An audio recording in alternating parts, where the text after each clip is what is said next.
Bienvenue dans cette nouvelle édition du 12-15. Au sommaire, l'Assemblée nationale ivoirienne approuve le projet de nouvelle constitution. La quasi-totalité des votants s'est prononcée en faveur du texte qui sera soumis à un référendum fin octobre. Le Burundi suspend sa coopération avec le Bureau des droits de l'homme de l'ONU, en cause le dernier rapport des Nations Unies, accablant pour le gouvernement de Bujumbura. Et Yaoundé bénéficie désormais de 35 000 mètres cubes d'eau supplémentaire, une réponse aux pénuries et aux besoins croissants en eau potable de la capitale camerounaise. Les députés ivoiriens ont donc dit oui ce mardi au projet de nouvelle constitution. Sans surprise, la quasi-totalité des votants a approuvé le texte porté par le président Alassane Ouattara avec 239 voix pour et 8 contre. Prochaine étape, le référendum populaire qui devrait avoir lieu le 30 octobre prochain. Mélina Bokassa. Le suspense n'avait rien d'haletant, le résultat du vote l'a confirmé. Avec 239 voix pour sur un total de 249 votants, l'Assemblée nationale ivoirienne a adopté l'avant-projet de constitution ce mardi 11 octobre 2016. Les groupes parlementaires ont endossé le projet, des réserves ont été émises et certes les députés sont libres dans leur vote, mais il ne faut pas oublier qu'il y a des députés qui sont membres aussi des instances des partis, ils sont membres des bureaux politiques, ils sont membres des secrétariats généraux, ils ont participé à l'élaboration aussi du texte en tant que militants, en tant que cadres dans leur parti. Et au cours de la période d'élaboration, ils ont aussi eu à échanger avec les populations. Et si le résultat était aussi prévisible, c'est que l'opposition avait boycotté les législatives de 2011. 90% des 250 députés présents à l'Assemblée nationale sont en effet aujourd'hui du côté présidentiel. C'est pas la Constitution qui gère un pays. La Constitution, c'est vrai, c'est la loi fondamentale, mais il faut créer les conditions d'une véritable vie démocratique dans un pays.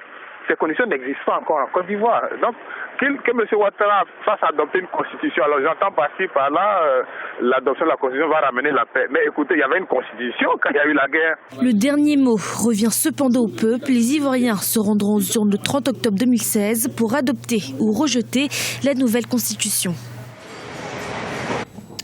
Le Burundi a décidé de suspendre sa coopération avec le Haut-Commissariat de l'ONU aux droits de l'homme. L'annonce a été faite ce mardi. Le gouvernement de Bujumbura entend ainsi dénoncer le dernier rapport des Nations Unies qui accable le régime burundais. Les 3 auteurs du rapport sont d'ailleurs interdits de séjour dans le pays. Zahra Mamonemutu. La coopération entre le Burundi et l'Organisation des Nations Unies est dorénavant suspendue. Une rupture avec le Haut-Commissariat des Nations Unies aux droits de l'homme, voulue et annoncée par le gouvernement burundais. Le porte-parole du gouvernement, Philippe Nzobonariba, justifie cette décision par le rapport établi par 3 enquêteurs de l'ONU, désormais déclarés persona non grata. Dans ce rapport paru fin septembre, ils font état de violations systématiques des droits de l'homme par les agents de l'État burundais. Nous n'avons pas accepté le contenu du rapport des experts. C'est pour leur montrer que le gouvernement a manifesté son désaveu contre ce rapport. Une mesure de rétorsion donc. Manifestation devant ses bureaux dans la capitale. Menace de fermeture et d'expulsion de ses cadres.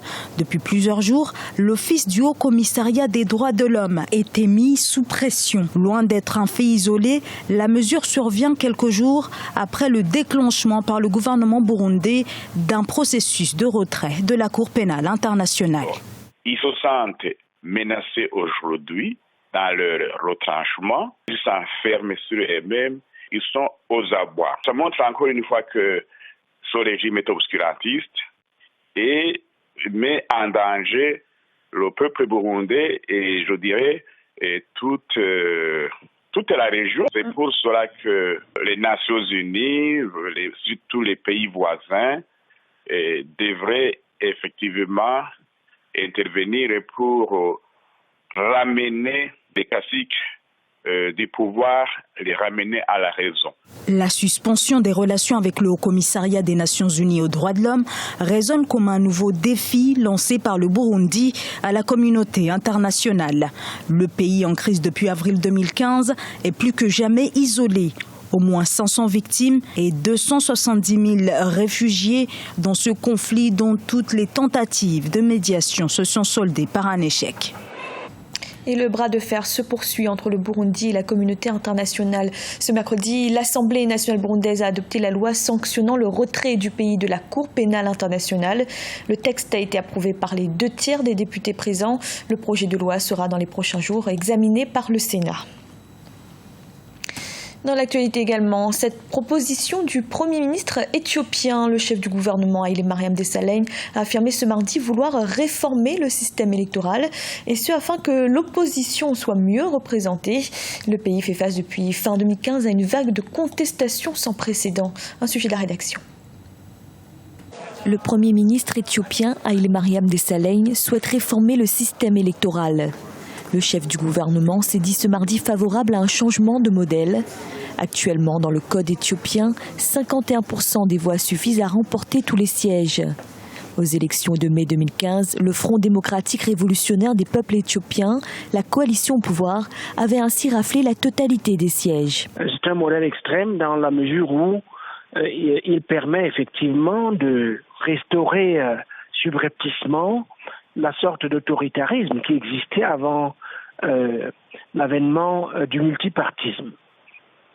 Et donc, la réforme proposée par le Premier ministre éthiopien, dans un sens, va dans la bonne direction.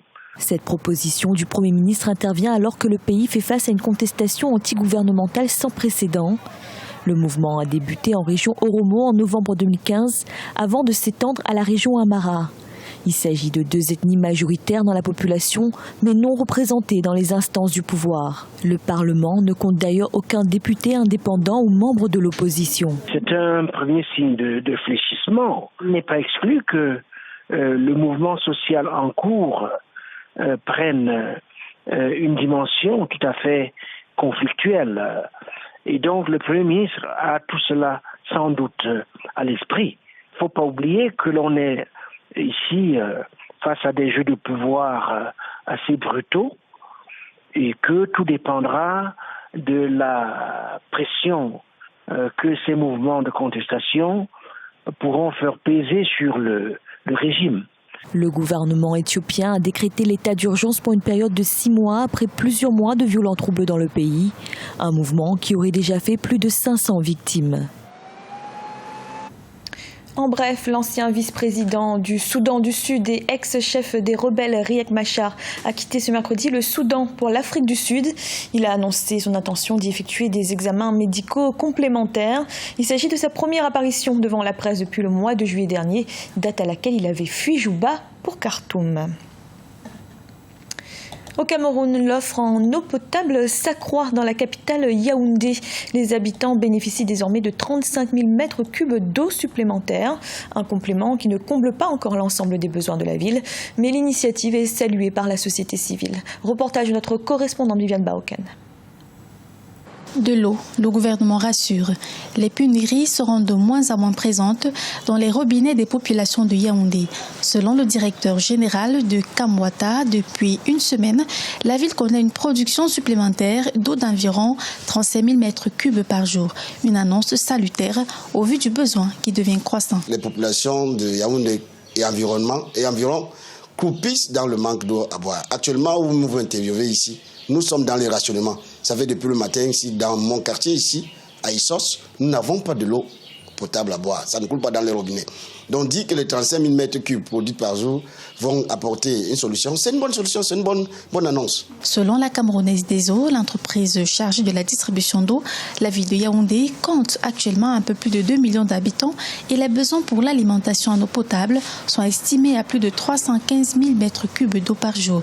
Pour la société civile, les efforts restent à faire. Si en 2016, fin d'année, octobre 2016, cette eau, 315 000 mètres cubes seront disponibles au robinet, alors que la population peut-être va grandir d'ici décembre 2016. En 2017, nous pourrons encore nous retrouver dans les mêmes besoins.